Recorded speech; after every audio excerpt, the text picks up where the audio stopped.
Hi good morning दोस्तों, कैसे हैं आप सब। आई होप आप लोग बहुत अच्छे होंगे और आपकी पढ़ाई अच्छी चल रही होगी। राइट, चलिए। Good morning Zoya, good morning Komal. Welcome to session, welcome to filler form app. And मैं अतुल कुमार आप सबका आज के सेशन में बहुत बहुत स्वागत करता हूँ, है ना। चलिए, आइए सभी लोग। Good morning, very good. Good morning Vishwajeet, good morning Sava Hussain.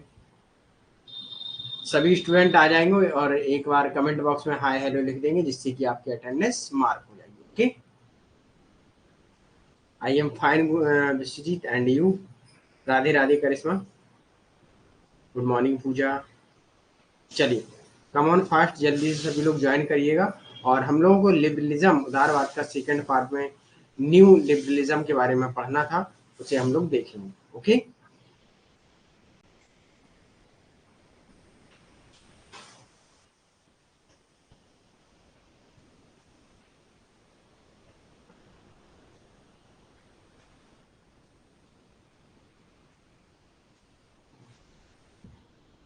Good morning. Good morning Sakshi, good morning Pooja Singh. अच्छा, पूजा अलग है और पूजा सिंह अलग है। ओके, चल। चलिए, तो आज भाई हमको लिबरलिज्म के बारे में पढ़ना है। वॉइस पीपीटी सब कुछ क्लियर है ना आपका? मतलब मेरे यहाँ से सब क्लियर है। अब आपका, आपके फ़ोन में या लैपटॉप में सब क्लियर है कि नहीं?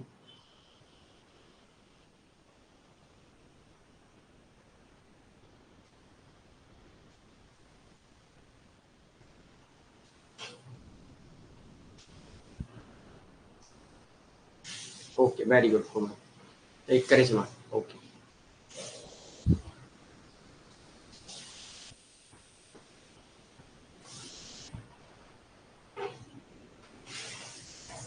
पूजा डेली क्लासेस की पीडीएफ एंड नोट्स ये आपको ऐप पर ही मिलेंगे। आपने जो भी कोर्स परचेज किया होगा उसी कोर्स में आप जाएंगे, content paper number 2 and content में जाकर उसमें आपको नोट्स मिल जाएंगे। ओके, उसमें फोल्डर वाइज दिया है सब कुछ। चलिए, तो स्टार्ट करते हैं। आज हम लोग उदारवाद, जैसा कि हम लोगों ने उदारवाद, शास्त्रीय उदारवाद एक विचारधारा की समझी थी। उदारवाद और उदारवाद एक विकासशील एवं गतिशील विचारधारा है, जिसको हमने देखा था कि इसमें रेगुलर प्रोसेस होता रहता है, डेवलपमेंट होता रहता है इसका। ओके, तो इसमें हमने शास्त्रीय उदारवाद पढ़ा था, जिसमें स्टेट लिमिटेड रहता है, व्यक्ति की स्वतंत्रता, व्यक्तिगत इंडिविजुअल लिबर्टी की बात करता है ना, लेजे फेयर की बात करता है। फिर उस और राज्य को एक आवश्यक बुराई मानता है। तो ये उसके कुछ मेजर पॉइंट है, ये आपको नोट करने हैं शास्त्रीय उदारवाद में। ओके, और फिर उसके बाद आता है आपका शास्त्रीय उदारवाद में, मैंने आपको बताया क्लासिकल लिबरलिज्म। तो इसमें क्या, लेजे fair, limited state, Radhe Radhe Guddu, individual liberty और स्टेट इज इविल, आवश्यक बुराई। तो ये कुछ इसके मेजर पॉइंट है। ओके, किसी भी प्रकार का ये वेलफेयर नहीं करते हैं। ओके, अब आता है अगला पॉइंट था आपका मॉडर्न, जिसे हम लोग सकारात्मक बोलते हैं। और शास्त्रीय जो उदारवाद है, इसे हम लोग नेगेटिव भी बोलते हैं। ओके, अब आता है आधुनिक उदारवाद, या ऐसे कहते हैं संशोधनवाद, संशोधन उदारवाद। इसे पॉजिटिव लिबरलिज्म भी कहा जाता है, सकारात्मक, कल्याणकारी भी कहा जाता है। ये सब इसमें है। ये विचारधारा क्या है, ये शास्त्रीयवाद, जो शास्त्रीय उदारवाद है उसमें थोड़ा संशोधन करते हैं, इसकी जो भी गलतियां हैं उनको देखते हैं। इसमें क्या है, ये आवश्यक अच्छाई मानता है, राज्य को एक गुड है और आवश्यक भी है। वेलफेयर स्टेट,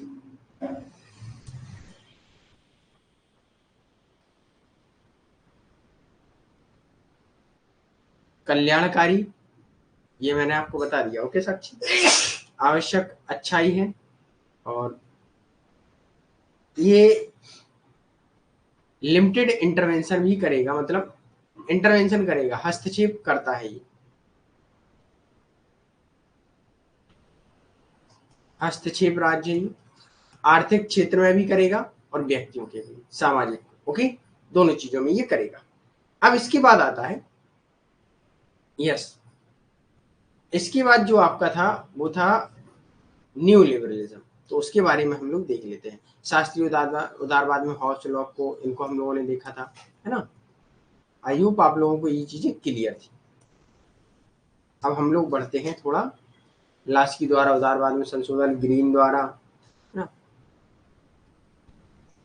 ये रिपोर्ट आपने पढ़ी हुई होगी।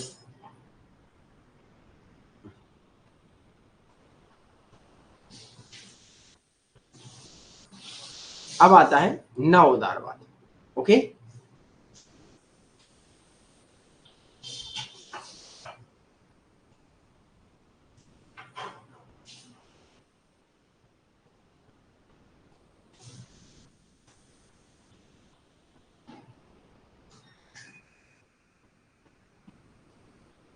हाँ, अब पहले क्या था ये देखिएगा। पहले क्या था कि वेलफेयर नहीं था, फिर वेलफेयर हुआ, फिर उसके बाद वेलफेयर की आलोचना हुई। और जो बीच में आधुनिक मॉडर्न लिबरलिज्म में क्या हुआ था कि कल्याणकारी वेलफेयर की आलोचना की गई थी, क्रिटिसिज्म किया गया था। क्यों किया गया था? क्योंकि ये थिंकर एफ ए हेग, है ना, कई थिंकर हैं, और लॉर्ड एक्टन टॉकविले, इन्होंने कहा था कि कहीं ना कहीं कल्याणकारी राज्य जो वेलफेयर होता है वो क्या होता है कि व्यक्ति को दास भी बना लेता है, व्यक्ति की स्वतंत्रता, यस, दासता मतलब गुलाम बना लेता है। जैसे एक चीज समझ लीजिएगा, जैसे राज्य है, ठीक है, राज्य आपके लिए एकदम वेलफेयर करता है, सकारात्मक सोचता है, आपके लिए सब कुछ करता है। क्यों करता है? कहीं ना कहीं राज्य आपसे अपने कानून तो बनवा रहा होगा। जैसे कि मान लीजिए आज गवर्नमेंट आपके साथ वेलफेयर कर रही है, तो गवर्नमेंट कहीं ना कहीं अपना हित भी देख रही होगी, आपको इतना कल्याण कर देगी आपका कि आपको खाना फ्री दे देगी, ठीक है, आपको स्वास्थ्य फ्री दे देगी, शिक्षा फ्री दे देगी, आपकी मूलभूत आवश्यकताएं संपूर्ण कर देगी, राइट। करने के बाद क्या होगा? आप सरकार की कभी आलोचना करेंगे? नहीं करेंगे ना। सरकार जैसा भी कानून बनाएगी आप करेंगे, कहेंगे हाँ ठीक है। आप उस पर चिंतन मनन किसी भी प्रकार का लॉजिक अपना नहीं लगाएंगे। क्यों नहीं लगाएंगे? क्योंकि आपकी जो मूलभूत आवश्यकताएं थी वो सारी हो चुकी हैं, स्वास्थ्य सेवा, शिक्षा, चिकित्सा, तो आप आलोचना नहीं करेंगे। आप रियल में सरकार के ऊपर ध्यान ही नहीं देंगे कि सरकार क्या कर रही है, सिर्फ सरकार हमें पैसा दे रही, खत्म। सरकार कहाँ से चोरी कर रही, क्या कर रही, उससे किसी को कोई मतलब नहीं। तो कहीं ना कहीं सरकार ने आपको अपना गुलाम बनाया कि आपकी मूलभूत आवश्यकताएं पूरी करके कर दी, और उसके बाद सरकार पीछे क्या कर रही है, कौन से घोटाले कर रही है, क्या कर रही है, उससे आपको मतलब ही नहीं है।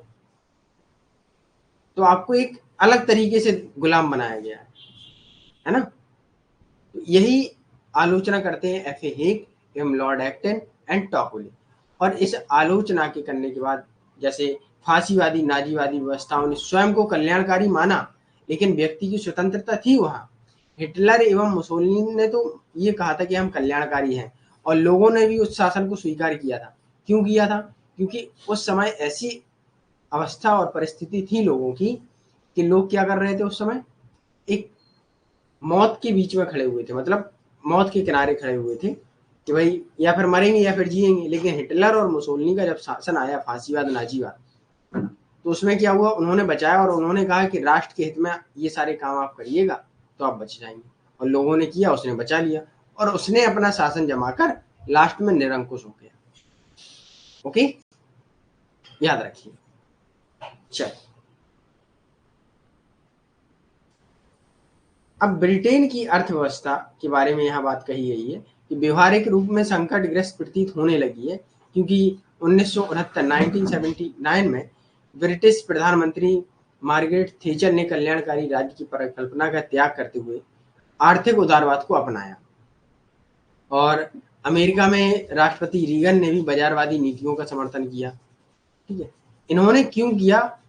क्योंकि कई चीजों पर क्या था कि हम लोग चल तो रहे थे लेकिन विकास नहीं कर रहे थे, ठीक है।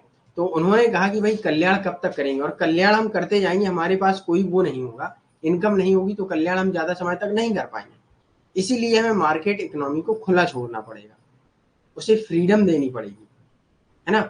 इसीलिए इंग्लैंड के मार्गरेट थ्रेचर, उन्होंने कल्याणकारी राज्य वेलफेयर स्टेट का परित्याग किया, छोड़ दिया कि भाई अब मार्केट इकोनॉमी पर हम ध्यान देंगे, जिसमें सभी लोग अपना भला देखेंगे और सभी लोग अपना अच्छा सोचेंगे और अच्छा करेंगे, है ना। राज्य कब तक करेगा भलाई, राज्य के पास पैसा कहाँ से आएगा, वो भलाई करता रहेगा। अगर मान के चलिए आप दान देते रहेंगे और आपकी इनकम कुछ नहीं है, तो दान कहाँ से देंगे, आप भी फिर एक कैसी अवस्था में आ जाएंगे, दान लेने की अवस्था में आ जाएंगे, है ना। तो ऐसा सरकार कब तक करेगी। और इन लोगों ने ब्रिटेन एवं अमेरिका में राष्ट्रपति रीगन इन विचारधाराओं को अपनाया, इन सिद्धांतों को अप्लाई किया, और वहीं से नव उदारवादी नीतियों का रीगनवाद एवं थेचरवाद होने लगा। रीगनवाद थेचरवाद क्या है, नव उदारवादी नीतियां जिसमें मार्केट इकोनॉमी को फ्री छोड़ दिया जाता है, सिर्फ लिमिटेड उस पर क्या लगाया जाता है, लिमिट थोड़ी लगाई जाती है कि भाई आप एकदम स्वतंत्र नहीं होंगे, मतलब इतना रहेंगे जिससे कि किसी व्यक्ति का नुकसान ना हो। ओके, स्टेट वेलफेयर सिर्फ उतना ही करेगा जिनको आवश्यकता है। और यहाँ मॉडर्न लिबरलिज्म में क्या हो रहा था, बहुत ज्यादा ही वेलफेयर कर रहे थे। लोगों को लग रहा था कि हमारे लिए हमें कुछ करना ही नहीं है, हमें सब कुछ मिल जाएगा, कुछ काम ही नहीं करना, है ना। तो अब हम लोग समझ लेते हैं नव उदारवाद, स्वच्छ तंत्रतावाद या स्वच्छ तंत्रवाद, इसे न्यू लिबर्टेरियन भी कहते हैं।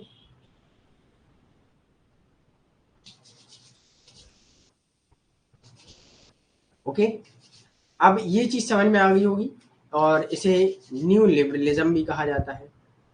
तो मॉडर्न क्या है, क्लासिकल क्या है, और न्यू क्या है, न्यू क्या है, ओके, याद रखिएगा।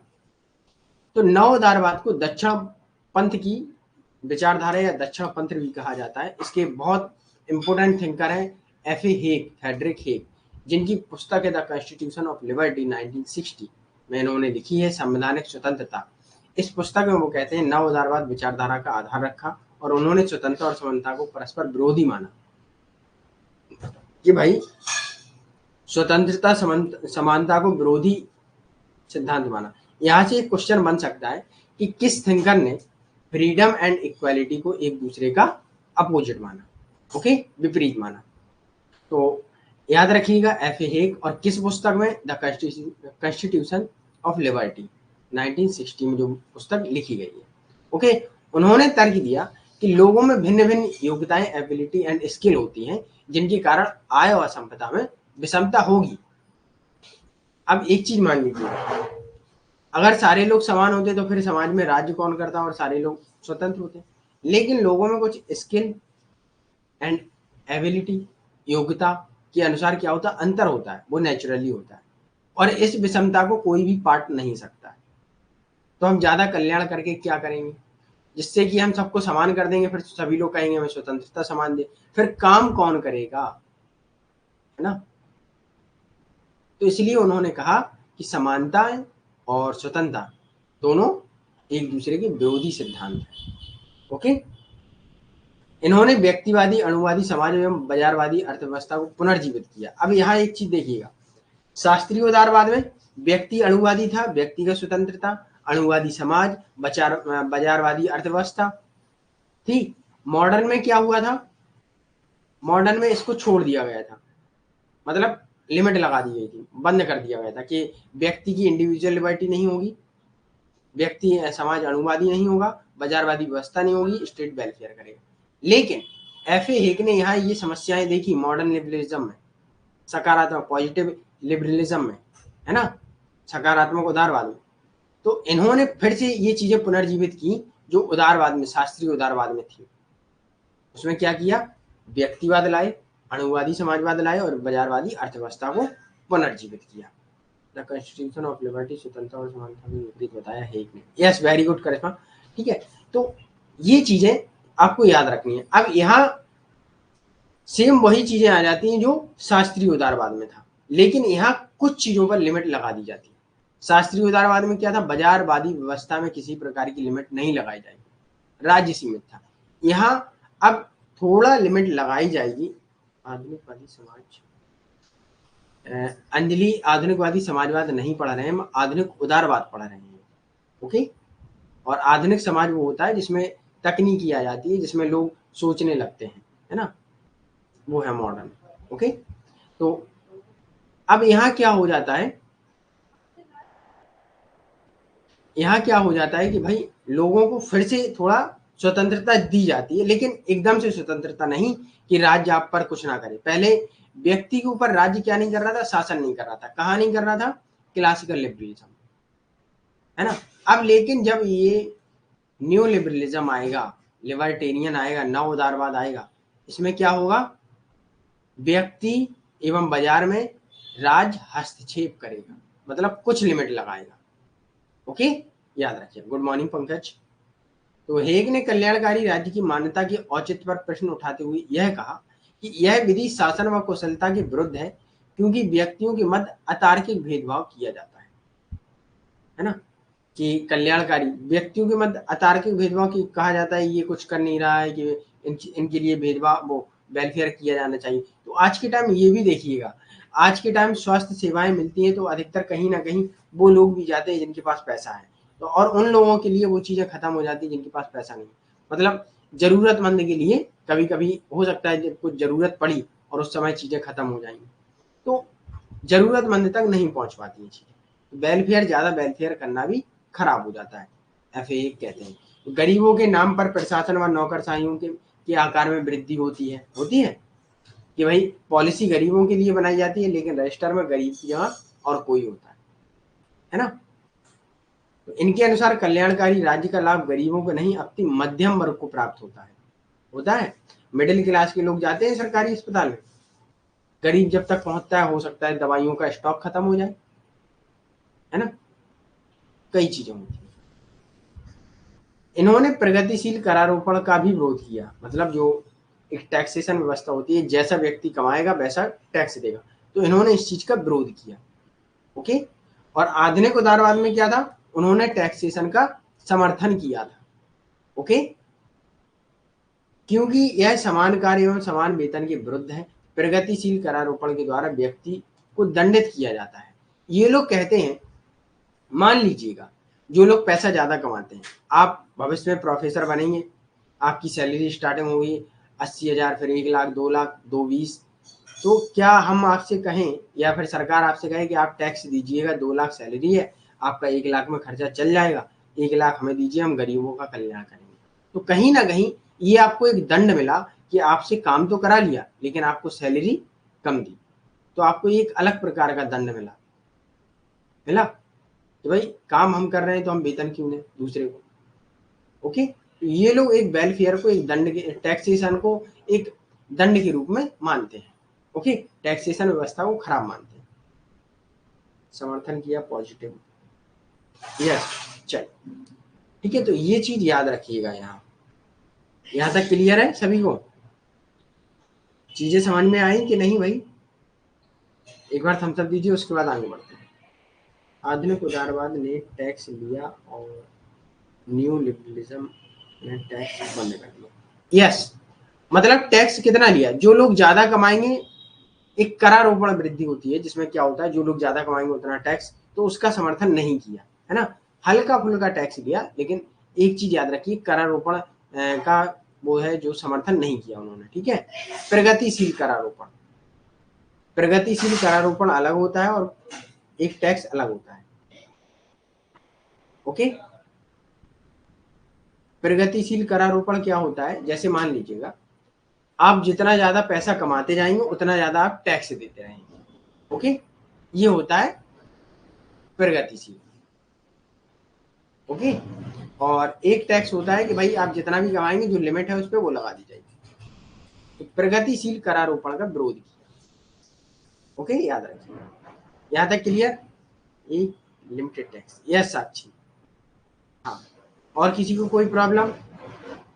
अंजलि, पूजा, और कौन था, कल एक न्यू स्टूडेंट आए थे, कौन थी, तो बताइएगा अगर आपको किसी प्रकार की प्रॉब्लम या कोई भी डाउट हो तो बताइएगा। न्यू लिबरलिज्म में थोड़ा बहुत टैक्स दिया क्या? हाँ, थोड़ा बहुत लेंगे, लिमिटेड, मतलब प्रगतिशील, जैसा आप कमाएंगे वैसा नहीं लेंगे। Okay okay, very good Anjali. Yes, okay, very good. तो अब आप लोग तीन वो बनाएंगे लिबरलिज्म को समझने के लिए। एक बनाएंगे शास्त्रीय, एक बनाएंगे आधुनिक, और एक बनाएंगे नव उदारवाद। तीनों में आप लिखेंगे कि क्या क्या है। ओके, अगला पॉइंट है, यह बिंदु ध्यान देने है कि हेग कहते हैं कि राज्य के कल्याणकारी कार्यों को पूर्णतः विरोध नहीं किया। एक चीज याद रखिएगा, मैंने आपको स्टार्टिंग में ही बताया था, कल्याण करेंगे, वेलफेयर करेंगे, लेकिन लिमिटेड करेंगे, है ना। ये लोग वेलफेयर स्टेट का विरोध पूरी तरीके से नहीं करते, थोड़ी लिमिट लगा देते हैं कि हमें ज्यादा कल्याण भी नहीं करना है। ज्यादा कल्याण कौन करते हैं? वेलफेयर सबसे ज्यादा कौन करते हैं? Modern, positive. ओके, और कल्याण ना ना के बराबर कौन करता है? करता ही नहीं है, वो नेगेटिव, शास्त्रीय उदारवाद। और थोड़ा बहुत कल्याण कौन करता है? आपका न्यू लिबरलिज्म। बल्कि राज्य द्वारा आर्थिक गतिविधियों पर एकाधिकार का विरोध किया। आर्थिक गतिविधियों में एकाधिकार के कोई एक व्यक्ति नहीं रहेंगे। ओके, सभी लोग रहेंगे। कल्याणकारी राज्य की संकल्पना के विरोधी हैं, जिसका क्या हो, जिसका प्रयोग ब्रिटेन में हुआ। ब्रिटेन वाली जो कल्याणकारी व्यवस्था है उसके विरोधी हैं। Okay, Hague. इन्होंने बाजारवादी व्यवस्था का समर्थन करते हुए कहा कि राज्य द्वारा अभावग्रस्त लोगों के लिए कुछ सुविधाएं उपलब्ध कराई जाएंगी। अब मैंने आपको बताया था कि बाजारवादी व्यवस्था में थोड़ा बहुत हस्तक्षेप करेगा स्टेट। क्यों करेगा? क्योंकि जिन लोगों को कुछ भी सुविधाएं प्राप्त नहीं, उनको थोड़ी बहुत सुविधाएं देगा, जिससे कि वो अपने को अच्छा बना ले। ओके, नेगेटिव बिल्कुल नहीं करते, पॉजिटिव। यस, हेग के अनुसार सर्वाधिकारवाद व कल्याणकारी राज्य एक सिक्के के दो पहलू हैं। कल्याणकारी राज्य एवं सर्वाधिकारवाद, उन्होंने बताया, और यहाँ से क्वेश्चन बन सकता है कि कल्याणकारी राज्य एवं सर्वाधिकारवाद दोनों एक ही सिक्के के पहलू हैं। तो कौन सा थिंकर कहता है? तो हेग कहते हैं। ओके, अब हेग ने कहा सर्वाधिकारवाद में क्या होता है? सब कुछ राज्य के नियंत्रण में रहता है, यहाँ तक कि व्यक्ति कितने बजे सोएगा, उठेगा, खाएगा, पिएगा, क्या पढ़ेगा। सर्वाधिकारवाद में व्यक्ति के जीवन पर नियंत्रण रहता है। ऐसे ही कल्याणकारी राज्य में भी व्यक्ति के जीवन पर नियंत्रण रहता है। तो आज कहीं ना कहीं आपके जीवन पर नियंत्रण है किसका? है सरकार का, है ना। कभी देखिएगा और सोचिएगा, है ना, याद रखिए। चलिए, कल्याणकारी राज्य का मार्ग सर्वाधिकार की ओर अग्रसर होता है, क्योंकि जब सरकार आपको ज्यादा सुविधाएं देगी तो आप सरकार की बुराई तो कर ही नहीं सकते भाई, बिल्कुल, क्योंकि आपने खाया है, सरकार का खाया है। और सरकार की अब जब बुराई करेंगे तो सरकार यही जवाब देगा कि भाई सुविधाएं तो ली हैं आपने, तो सुविधाएं हम कहाँ से देते, है ना। बाजारवादी अर्थव्यवस्था को सबसे कुशल एवं सक्षम माना इन्होंने, कि बाजारवादी अर्थव्यवस्था ठीक है। ओके, फ्रीडमैन के विचार पढ़िएगा कि नव उदारवादियों की मान्यता है कि फ्रीडमैन ने इसे आगे बढ़ाया और पूंजीवादी आर्थिक प्रणाली व स्वतंत्रता में सह संबंध पाया। ठीक है, कि पूंजीवादी और आर्थिक प्रणाली, मतलब पूंजीवाद और स्वतंत्रता दोनों सह संबंध है। स्वतंत्रता वहीं हम लोगों को संभव हो सकती है जहां आर्थिक प्रणाली पूंजीवाद हो। अतः इन्होंने बाजार व सीमित राज्य का समर्थन किया, कि राज्य अब लिमिटेड होगा, थोड़ा बहुत, एकदम से लिमिटेड नहीं होगा। ओके, यस सर, हाँ डायरेक्ट नहीं है पर इनडायरेक्ट है। यस करिश्मा, है ना। तो ये चीजें आपको क्लियर हुई ना। चलिए, यहाँ तक किसी का कोई डाउट हो तो बताइए, नहीं तो फ्रीडमैन के बारे में हम लोग देखेंगे।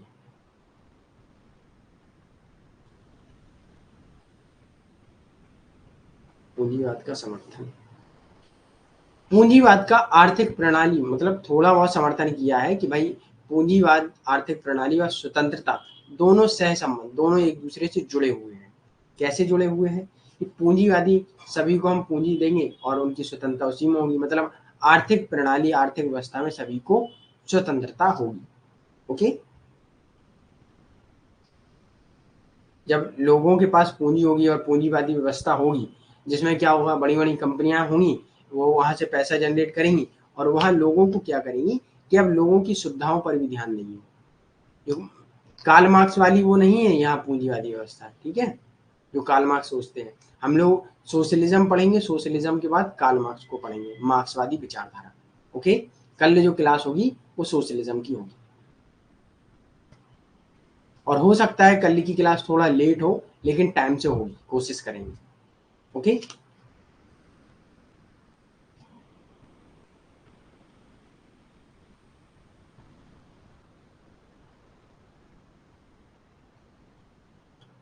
तो यहाँ तक सारी चीजें क्लियर है आपकी?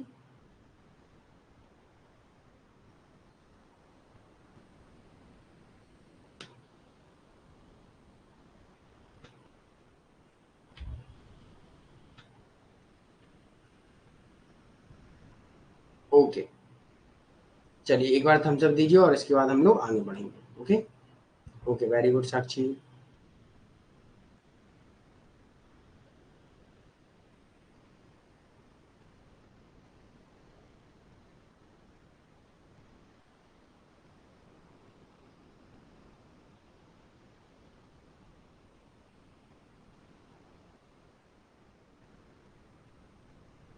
व्यक्ति के लिए टबुलर रासा शब्द का प्रयोग किसने किया?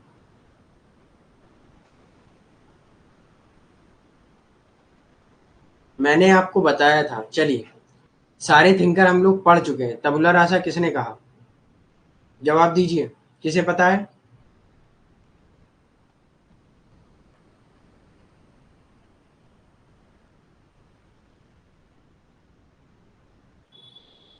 थिंकर पढ़ चुके हैं ना हम लोग?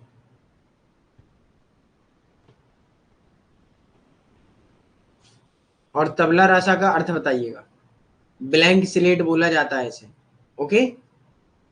रूसो भी आ रहे हैं, लॉक भी आ रहे हैं, और कोई हॉब्स भी आ रहे हैं। किसमें आया था क्वेश्चन, करिश्मा?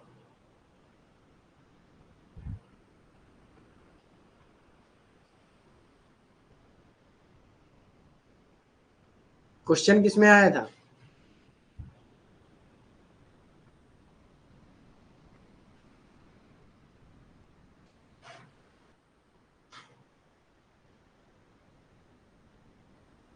यस, तबला रासा लॉक ने लिया था। इसमें क्या होता है ये चीज समझ लीजिएगा थोड़ा। लॉक मानते हैं व्यक्ति क्या है, ब्लैंक स्लेट है।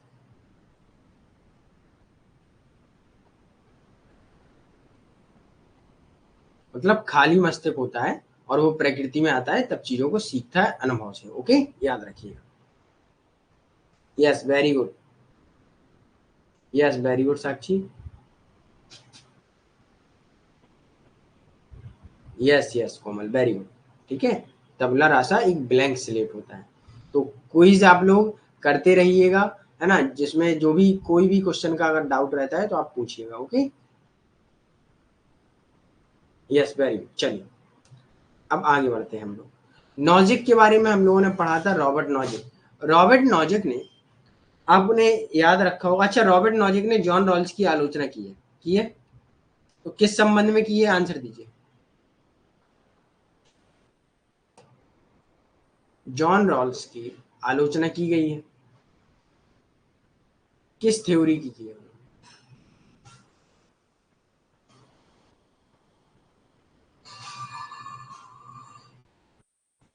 चलिए, विश्वजीत का आंसर आया वेलफेयर। और कोई?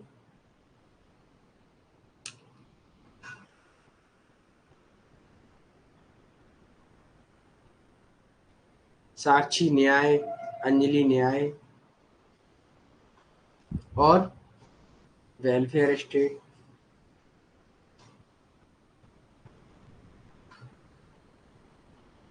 भाई, मैंने आपको जॉन रॉल्स इतने अच्छे से पढ़ाया था, मैंने और कई बार बताया था।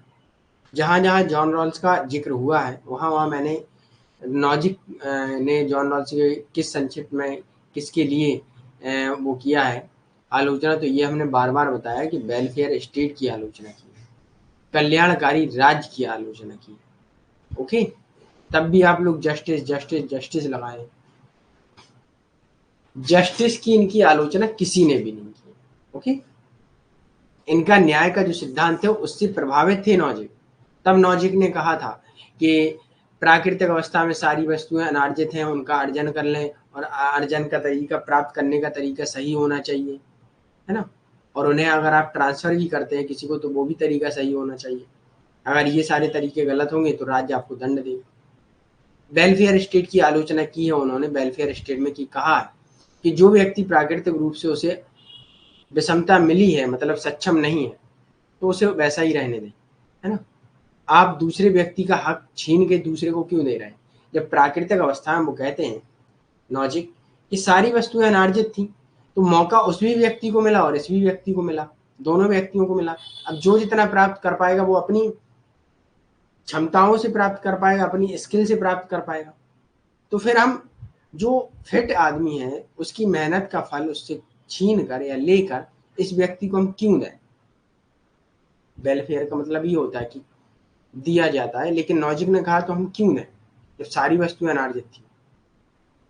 ओके, लॉजिक को हम लोग देख लेते हैं। लॉजिक एक नव उदारवादी थिंकर है एवं अतिवादी विचारक है। लॉजिक मतलब एक कल्याणकारी विचार का समर्थन नहीं करते, जिन्होंने राज्य के बिल्कुल न्यूनतम कार्यों का समर्थन किया। राज्य को इन्होंने क्या माना? नाइट वॉचमैन माना, रात्रि प्रहरी, जो सिर्फ राज्य क्या करेगा, किसी प्रकार का हस्तक्षेप नहीं करेगा। सिर्फ राज जो रात्रि प्रहरी होते हैं, जो टहलते रहते हैं, आपकी सुरक्षा करते हैं, वो करेगा राज्य, पुलिस राज्य होगा। ओके, तो बाहरी एवं आंतरिक असुरक्षा से हमारी सुरक्षा करें। सर,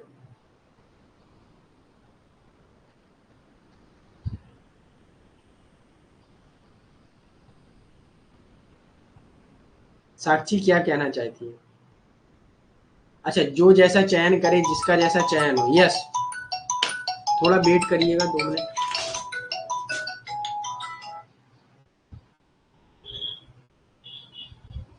हेलो हेलो, हाँ भैया थोड़ा वेट कर लीजिएगा, अभी क्लास शुरू है, उसके बाद हम क्या भैया क्या सही पूछे यार। चलिए यहाँ पे वेट करिए।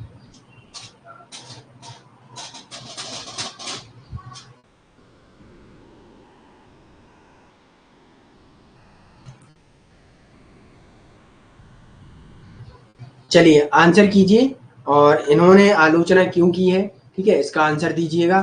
तब तक हम, आप लोग आंसर दीजिएगा, हम देखते हैं। ओके, वेट करिएगा थोड़ा।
देखिए साक्षी क्या है,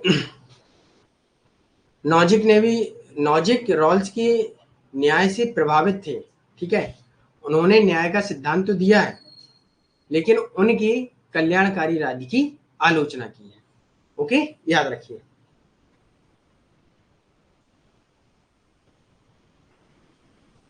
पंकज, उन्होंने रॉल्स की थ्योरी ऑफ जस्टिस की आलोचना नहीं की है। ओके, वेलफेयर स्टेट की आलोचना की है। क्योंकि ये एकदम बिल्कुल ध्यान से देखिएगा, मैंने आपको जब पढ़ाया था लॉजिक, तो उसमें भी यही बात हमने कही थी आपसे। क्या कहा था कि भाई, लॉजिक ने कहा था कि समाज में जो भी वस्तुएं हैं, प्राकृतिक अवस्था या प्राकृतिक वस्तुएं हैं, तो स्टार्टिंग में आप भी ध्यान दीजिएगा थोड़ा, कि स्टार्टिंग में सारी वस्तुएं कैसी थी, जमीन जो भी थी वो अनार्जित थी, किसी की तो थी नहीं। जब किसी की नहीं थी, किसी व्यक्ति ने उस जमीन को सही बनाया, उस पे से जंगल थोड़ा हटाया और जंगल को खेत में तब्दील किया और उस पर खेती की, तो वो जमीन उसकी हो गई। जब पहले किसी की कोई चीज नहीं है, वो उसने कर ली अपनी, तो उसकी हो गई। उसने एक सही तरीके से की ना, वो किसी की थी ही नहीं। तो व्यक्ति ने उससे कैसे की, अपनी मेहनत से की, अपनी क्षमता से की, अपनी कौशल, अपने स्किल से की, तो वो वस्तु उसकी हो गई। राइट। अब हमें ये बताइए, कोई और व्यक्ति है जो विकलांग है, ठीक है, उसे प्राकृतिक रूप में थोड़ी विषमताएं दी गई है, ठीक। अब हम कहते हैं कि वेलफेयर स्टेट ने ये कहा कि आपको इस व्यक्ति की मेहनत का फल दे दिया जाएगा, तो ये क्या न्याय हुआ? नहीं हुआ ना सही से। इसे रॉल्स ने कहा था कि हम थोड़ा वेलफेयर करेंगे, लेकिन रॉबर्ट नॉजिक ने क्या किया कि उसकी आलोचना कर दी कि हमें कल्याणकारी राज्य पसंद नहीं, हमें रॉल्स का न्याय तो पसंद है, न्याय अच्छा है, लेकिन कल्याणकारी राज्य बिल्कुल पसंद नहीं। तो उन्होंने इनके अनुसार क्या है कि व्यक्ति अपनी क्षमता एवं प्रतिभा का स्वामी होता है, अतः व्यक्ति द्वारा अर्जित वस्तुओं पर उसी का स्वामित्व होता है। और उन्होंने मूलतः अणुवादी समाज को स्वीकार करते हुए कहा है कि समाज का अस्तित्व व्यक्ति से पृथक नहीं होता है। ओके, मतलब समाज का अस्तित्व जो भी होगा, समाज की जो भूमिका, समाज जैसा होगा, है ना, वो व्यक्तियों से हम पृथक करके नहीं देख सकते हैं, समाज व्यक्तियों द्वारा बनता है। ओके, इन्होंने कहा राज्य का कार्य केवल क्या है, पुलिस व सुरक्षा के लिए होना चाहिए। न्यूनतम करारोपण, टैक्स का सपोर्ट करते हैं, लेकिन न्यूनतम प्रगतिशील करारोपण नहीं करते हैं। इसीलिए ये किस में आ गए फिर, नव उदारवाद में। ओके, याद रखिए। अब जैसे मान लीजिए, और सिंपल तरीके से समझिएगा, जैसे आपने कोई चीज प्राप्त की, आपने मान लीजिए जेआरएफ में आपने 220 नंबर लाए, आपसे कहा जाए कि जिसके 219 है उसको भी 220 दे दीजिएगा आपका एक नंबर लेके, तो आपकी मेरिट और इसकी मेरिट बराबर हो गई, हो गई, है ना। और फिर क्या होगा कि अब आप दोनों एक ही स्तर पे आ गए और आप दोनों बराबर हो, पहले आप ऊंचे थे, तो आप ये एक्सेप्ट करेंगे? नहीं करेंगे ना, जो जैसा है वैसा रहे। ओके, लॉजिक इसीलिए कहते हैं, जो जिसका जैसा चयन हो, वैसा जो जैसा चयन करेगा उसका जैसा चयन हो। ओके, जैसा व्यक्ति की क्षमताएं, वो उस अनुसार अपनी वस्तुओं को वैसा ही चयन करता है। ओके, याद रखिए। यस, आत्म स्वामित्व का सिद्धांत, यस, वेरी गुड करिश्मा। क्लियर है ये सर? सॉरी सर, हम क्लास नहीं देखे, सिर्फ पीडीएफ।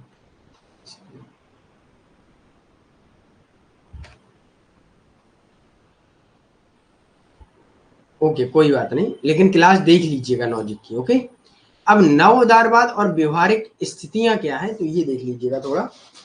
पूर्वी यूरोपीय साम्यवादी व्यवस्थाओं के विघटन व वर्ष 1990 में सोवियत संघ के विघटन के पश्चात क्या हुआ, फ्रांसिस फुकुयामा ने अपनी रचना एक लिखी, the end of history and the last man 1992 में लिखा, और उन्होंने कहा कि उदारवादी विचारधाराओं ने विचारधाराओं के संघर्ष को जीत लिया है। जब सोवियत संघ का रियल में पता, कभी भी रसिया हारा ही नहीं था, ठीक है। अगर देखा जाए तो जब भी आप इंटरनेशनल लॉ वो रिलेशंस पढ़ेंगे, उसमें आपको बताया जाएगा कि जो सेकेंड वर्ल्ड वॉर हुआ था, तो उसमें कभी भी रसिया हारा ही नहीं था।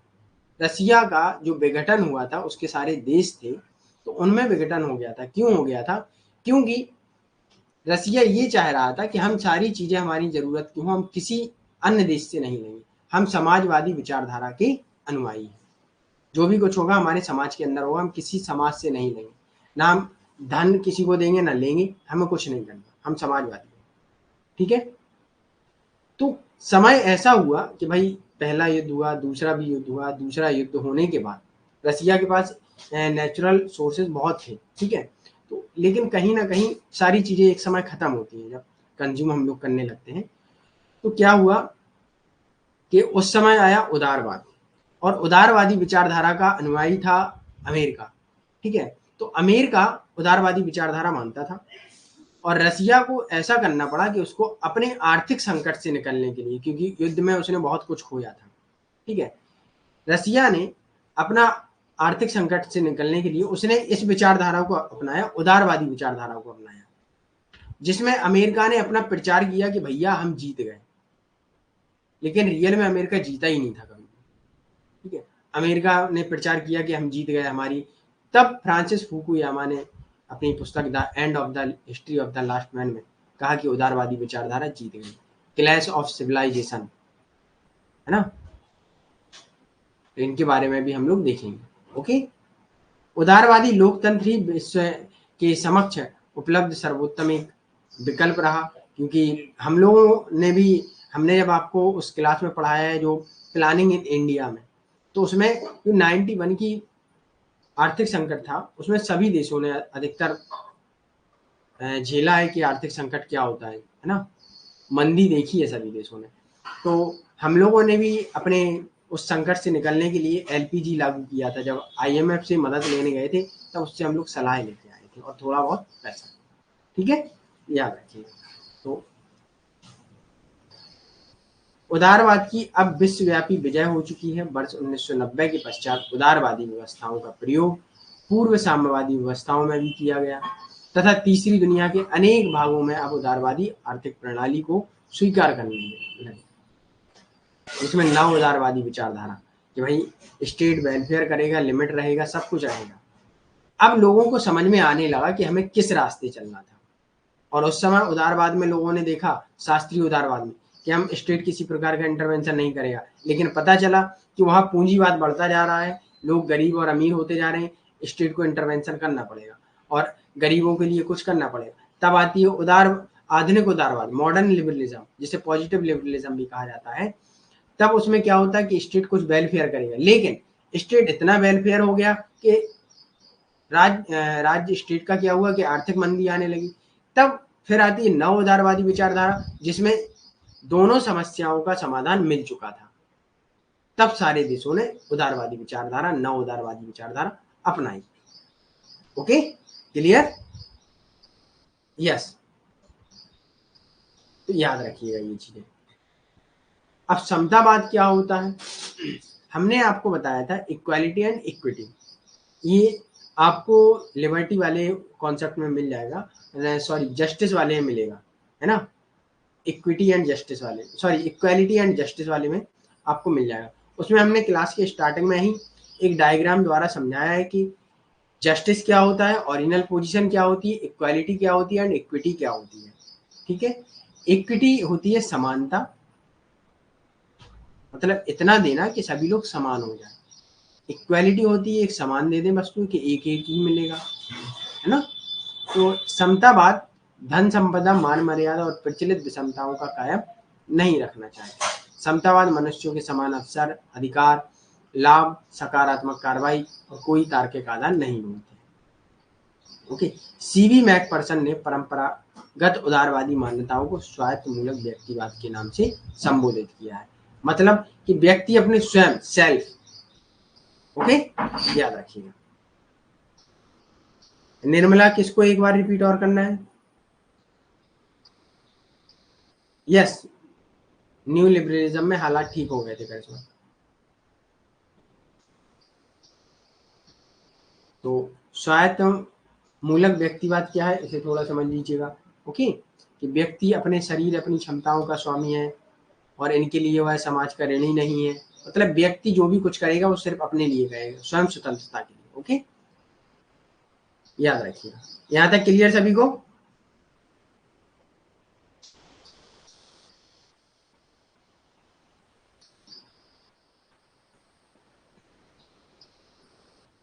इसे पढ़िएगा। और जॉन रॉल्स जब तक नहीं पढ़ेंगे तब तक, इसीलिए मैंने आपको सारे थिंकर पहले पढ़ाए हैं, क्योंकि उन्हें पढ़ेंगे तभी आपको ये कॉन्सेप्ट, की कॉन्सेप्ट एंड आइडियोलॉजी समझ में आएगी। ओके, तो उनको जितने जल्दी आप लोग कवर कर लेंगे उतने जल्दी आपका हो जाएगा। 2x की स्पीड पे बढ़ाइएगा, जल्दी जल्दी से करिएगा, तब इन चीज़ों को पढ़िएगा, क्योंकि अब सिलेबस बढ़ेगा ही, घटेगा नहीं। एग्जाम तक कोई रेस्ट होगा नहीं। ओके,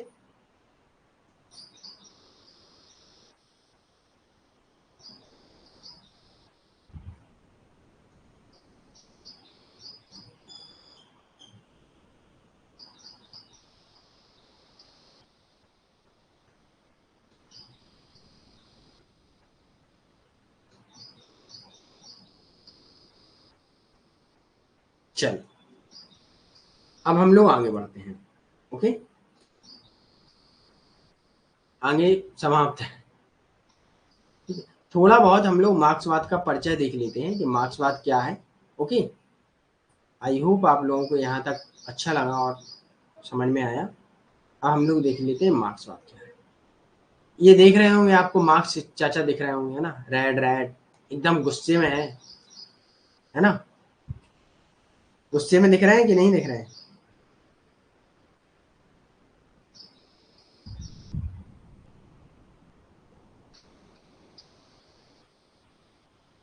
तो भाई जब गुस्से में है तो एकदम रेड है,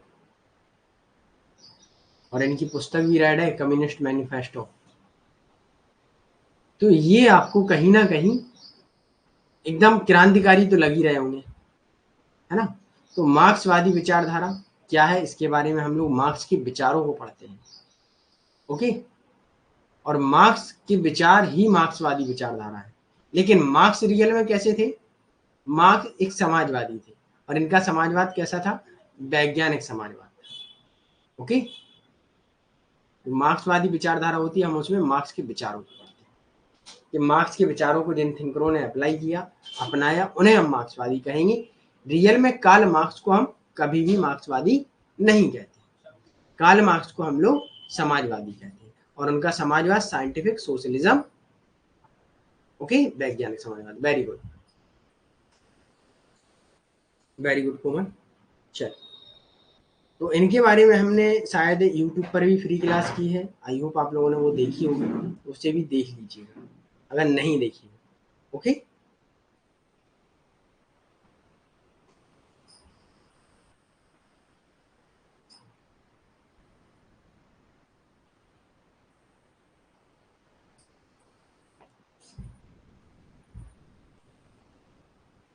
चलिए आगे बढ़ा जाए। सर आपकी हॉर्स और लॉक की रिकॉर्डेड क्लास ऐप पर नहीं है। साबा हुसैन, हॉब्स एंड लॉक की क्लास ऐप पर नहीं होगी, वो आपको यूट्यूब पर मिलेगी। ओके, आप जाएंगे प्ले लिस्ट में और हॉब्स एंड लॉक को देखेंगे, वहां आपको मिल जाएगी। ओके, जो यूट्यूब पर क्लासेस हुई हैं, जैसे कंजर्वेटिज्म, अनुदारवाद या रूढ़िवाद, ये आपको उस पर ही मिलेगी, यूट्यूब पर। चल वेरी गुड।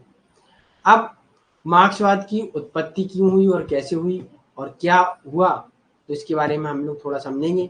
19वीं सेंचुरी में जैसे ही पूंजीवाद व्यवस्था के खिलाफ इनकी उत्पत्ति होती है, और उदारवाद का उत्कृष्ट रूप मानव मानव स्वतंत्रता की स्थिति में विफल रहा है। थोड़ा वेट कर।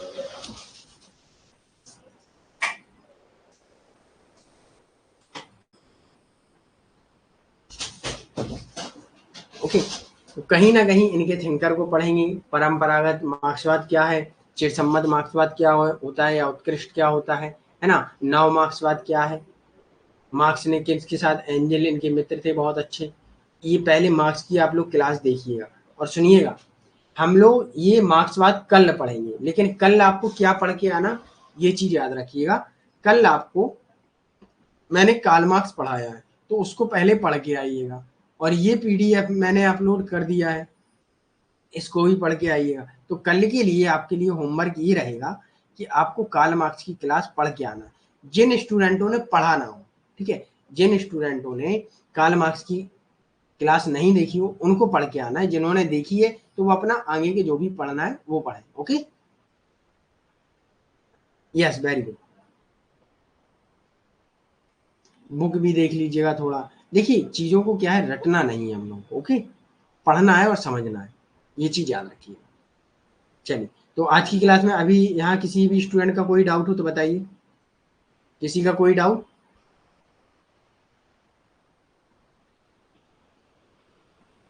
Most welcome Guddu, most welcome Komal, thank you for today session watch and most welcome सभी को। चलिए, आई होप किसी का कोई डाउट नहीं है, अच्छी बात है।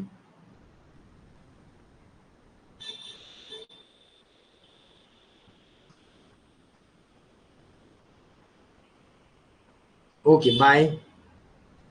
Okay bye bye Zoya Vishwajeet. चलिए सर, समाजवाद इसके बाद पढ़ेंगे, यस मार्क्सवाद के बाद हम लोग समाजवाद पढ़ेंगे। ओके,